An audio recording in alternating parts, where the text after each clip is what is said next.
Bonjour à tous.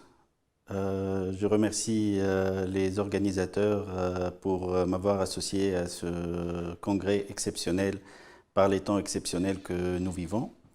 Je vais parler essentiellement de ce qu'il ne faut pas faire au cours d'une CTO.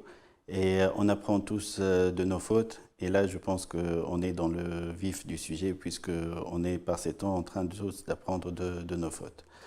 Donc, la présentation se prénomme CTO, tout ce qu'il ne faut pas faire. J'ai pas de conflit d'intérêt. Donc, pour les techniques de revascularisation d'une occlusion chronique, on connaît les différentes techniques. Antérograde avec escalade de guide, antérograde avec dissection et réentrée, et rétrograde. Pour la CTO et les différentes stratégies, on a la stratégie antérograde avec la dissection, le knucklewire ou le crossboss, et la réentrée avec les différentes techniques, le star, le contrast guided star, le stingray, et la rétrograde avec ou bien la dissection par knucklewire et la réentrée toujours par carte ou reverse carte. Le cas clinique d'aujourd'hui porte sur un patient âgé de 44 ans qui est obèse, qui est tabagique à 30 paquets années, qui n'est pas diabétique ni hypertendu, qui a été admis pour un syndrome coronarien stémo-troponine positive. L'échographie a montré une FEVG qui était conservée avec une hypokinésie inférieure. On a réalisé la coronarographie en urgence. Et comme on voit sur la coro, on a une lésion sur l'IVA proximale et l'IVA moyenne avec une plaque qui est disséquée.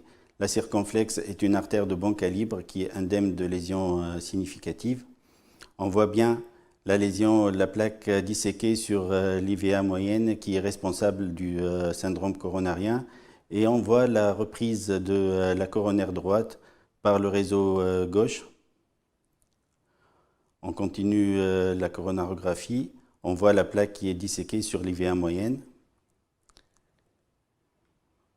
Et surtout, cette belle reprise de la coronaire droite par le réseau gauche.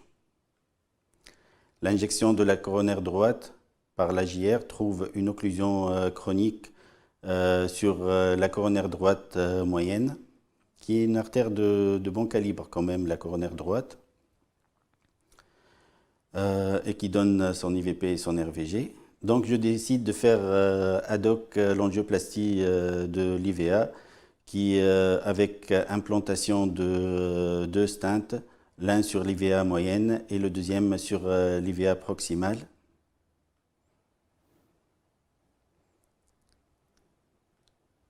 Et on voit ici le résultat final qui était un bon résultat. Ce jour-là, j'avais la chance d'essayer pour la première fois dans notre centre le système Assist. Et donc, je pouvais contrôler le volume de mon produit de contraste. Et donc, j'ai vu que j'avais fait la coronarographie et l'angioplastie avec presque 65 cc de produit de contraste.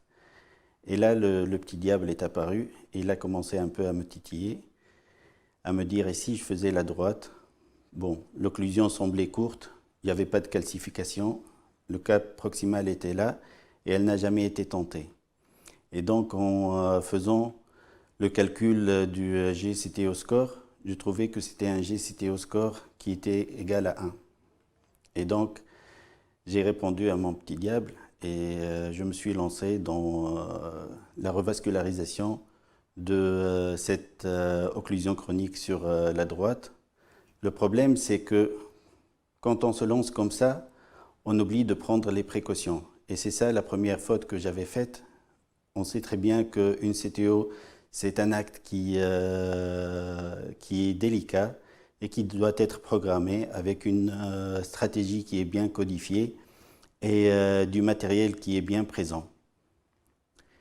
Et ça n'a pas raté, puisque en commençant par le guide Fielder XT, directement je suis passé dans une dissection. Vous voyez très bien que je ne m'étais pas entouré des précautions habituelles.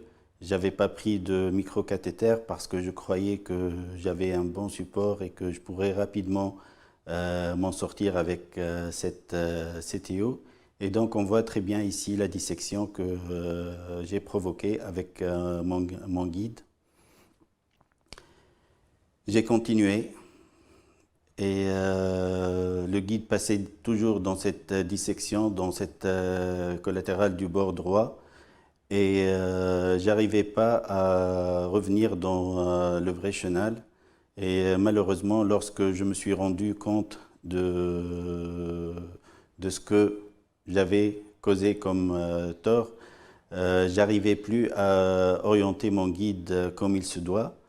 Et la chose qui m'a le plus manqué à ce moment-là, c'était les injections contralatérales par le réseau gauche, puisque j'avais une très belle reprise par le réseau gauche.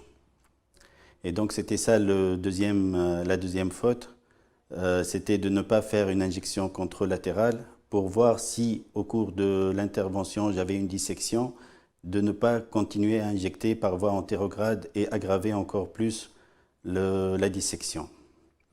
Donc en voyant mon guide qui a dépassé, j'ai pensé faire la technique du Stingray parce que j'avais dépassé la lésion. J'ai pensé faire une petite inflation avec le plus petit ballon que j'avais en salle et en dépassant l'occlusion bien sûr pour pouvoir orienter mon guide après et revenir dans le vrai chenal.